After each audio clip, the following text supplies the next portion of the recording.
she never made it. It was a little too close for comfort when Franco showed up. Come on, open up! Open up! Guess you're not home after all. So we recovered the breakup letter from Franco's room the day after Carly disappeared, which is the same day that Franco said he found the letter, but we obviously can't take his word for it. You think you got it the night before? Yeah, I think Carly went directly from her house to the hotel because she didn't want to run into Franco. No, she probably thought he was asleep. But what if he wasn't asleep? What if Franco was there? He sees the letter. He tears into it. He reads that Carly's through with him. He loses it, runs after her. So maybe he's going to try to convince her not to leave him. I delivered the letter using your master key to get into Franco's room.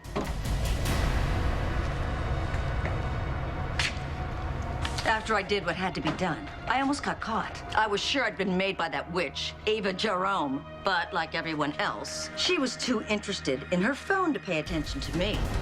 So after Carly delivered the letter, she heads back to her car, unaware that Franco's on her heels. Franco confronts her, begging her to reconsider. She says no. He gets angry. He's furious. She won't give in. She's determined to leave. The struggle escalates to the point of violence. The blood is on the side of the car.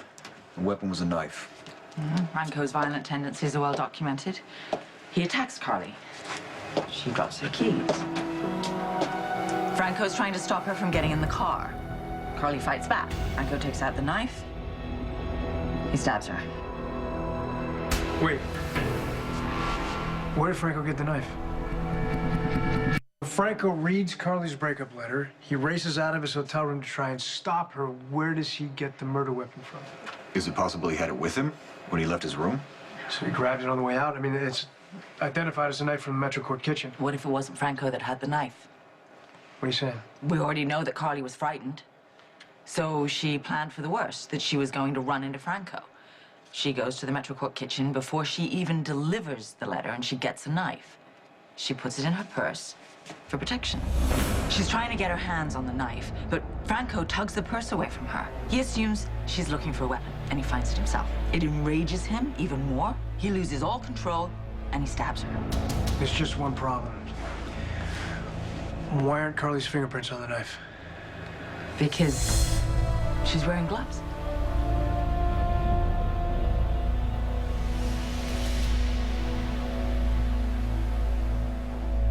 Carly's trying to stop the bleeding, trying to get away from Franco. I made it look like Franco stabbed you, and you attempted to get away. When the cops put all the pieces of the puzzle together that I left, they'll arrest Franco.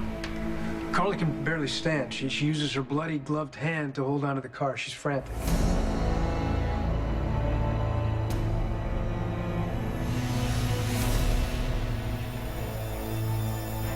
She collapses by the trunk of the car. And the blood smear near the trunk seems to confirm that. After I made it look like you attempted to get away from Franco and his knife, I made it look like you collapsed near the trunk of your car. Then I tossed the knife in a nearby trash bin. Franco got sloppy. I mean, he must have panicked, leaving the knife this close to the crime scene. Yeah. I'm not sure about this. Even and I wish to hell we had the Metro Court security footage. Yeah, unfortunately, Franco covered all his bases. How did he do that? He got Carly's keys. They were missing, right? So he must have taken her keys to the security office at the Metro Court, and he deleted the footage that night. it's a lovely security system, Carly. State of the art. I used your master key to get inside and erase the footage of your murder. The theory we pieced together, it's not bad. It's viable for Franco's guilt. Except for one thing. If Franco did murder Carly, where's her body?